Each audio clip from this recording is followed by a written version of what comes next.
this world, and God sustains your life.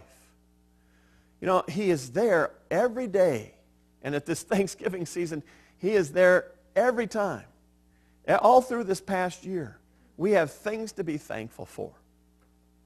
We have things that God has done for us. He sustains us every day. And God is the goal of creation. It is to Him that this creation exists. It is to Him that you exist. It is for His goal, His purpose, His glory that you exist and that we are Christians. We have to realize that God created, God sustains, and that He is the goal of all of creation. Now, the concept of all of these ideas may reflect Greek Stoic philosophy. That's Richard Harris. Yes, yes. He played a guy in a movie called Gladiator. I put that in there just for Michael. Gladiator. I don't know if you saw that. It had Marcus Aurelius had a very small part in that. He was the emperor at the beginning of the movie. I want you to know that Marcus Aurelius was not the good guy that the movie portrays. Marcus Aurelius killed more Christians than Nero did. Marcus Aurelius was a evil man, even though he thought he was being good. He kills all of these people. So here comes Stoic philosophy. And this concept of God being in all and through all and from all may reflect that idea. And so we want to talk a little bit about Stoicism. Paul was well acquainted with the Greco-Roman world in which he lived. He had grew up in a town called Tarsus, which is part of the Greek world, and that was part of who he was, and he had that kind of background in this world. And Paul feels free, and he does throughout his writings, to borrow from Greco-Roman culture whenever he thought it would help him communicate.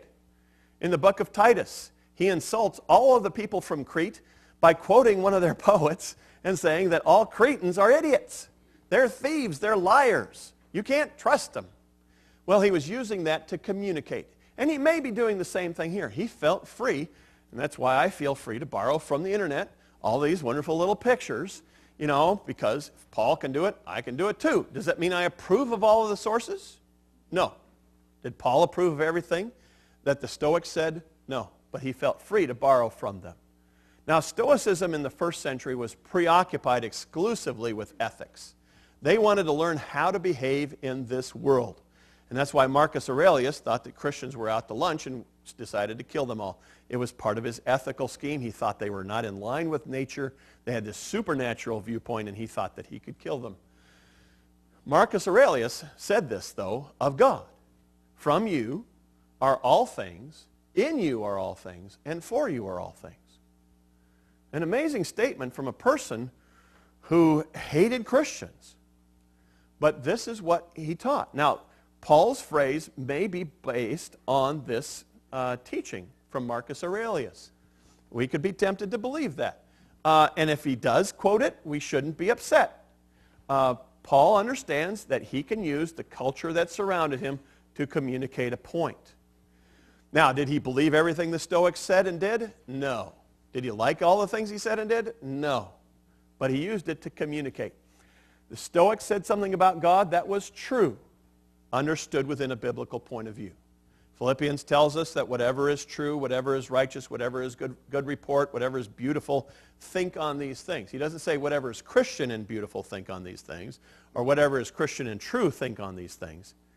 All truth is God's truth. Now, we decide what is true because of God's truth. If God's truth says something and the world says something different, we go with God's truth. But God says, yes, the world is created by me, it's sustained by me, and its goal is my glory. So Paul could feel free to quote that. I actually don't think he did. I think it came from other sources that the scholars are aware of, and I don't think it was a quote from Marcus Aurelius, but I really don't care. Wherever he got it from, it was a true statement about who God was. Whatever its origins, it teaches about God's ultimacy.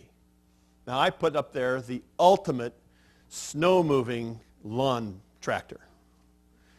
Big tires, big ultimate motor, big ultimate moving snow thing. But what we consider ultimate is nothing compared to what God is. You know, he created the snow. Not only did he create the snow, but he creates the water. Not only does he create the water, but he creates the cold that makes the snow. And then he creates the warmth that gets rid of the snow. You know, our ultimate little machine there is nothing compared to what God is. He is the ultimate person anywhere. God is far more important than his creation. And he must therefore be given all of the glory and honor and praise that we can give to him. Does that mean that we have to sing praises all day long, 24/7? No. What it means is he has to be at the center of our lives. He has to be at the core of everything that we do. We can praise God in moving snow. Why am I talking about moving snow? I'm getting you ready to move my snow. I think so. No? Okay. They moved my leaves. I figured I had them going. Good thing going there. God is at the core, at the center of everything that we do. Whether it's moving snow or raking leaves or going to school or going to a job or being married or being parents or being children, it's at the core of everything we do. And God needs to be at the center. Paul therefore responds by ascribing glory to this wondrous, all-consuming God and Father. I'd like to talk to you a little bit about humility as we apply this, as we draw a conclusion from this. I like this quote. You probably can't read it. It comes from Ken Blanchard, who says, humility does not mean you think less of yourself. It means you think of yourself less. And I liked that. But I think Paul has something else in mind in this section. I have started to use this phrase, at my age. I went to the doctor the other day. And Dr. Hugh said, well, you're not bad for a man your age.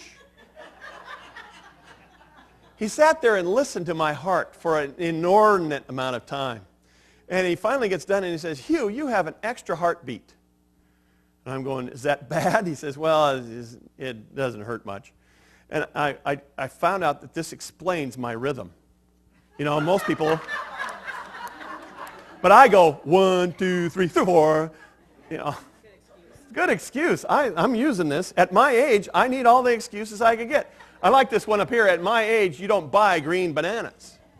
You know, at my age, you know, it's a very common phrase, and I have started to use that. One of the places that I have started to use that at my age, I think I have a greater humility. I never started off with much, and it's just maybe a little bit bigger. About certain theological positions that I hold. I remember being young and confident of everything that I believed in. I would argue with my uncles and aunts. I would argue with professors. You know, I was right. And they were wrong. I still believe that in some cases. And I held them very securely. But I think Paul is teaching us something different in this passage. I have not changed many of my positions. But I have realized that there is evidence out there that might not fit my view. Here's a horse with a tennis shoe in his mouth. That shoe does not fit that horse. Okay? Some of the things in the Bible do not fit a lot of my established, well thought out positions. And I have been coming to realize that. My increasing age should certainly make us aware shouldn't make us uncertain about the core values that we have.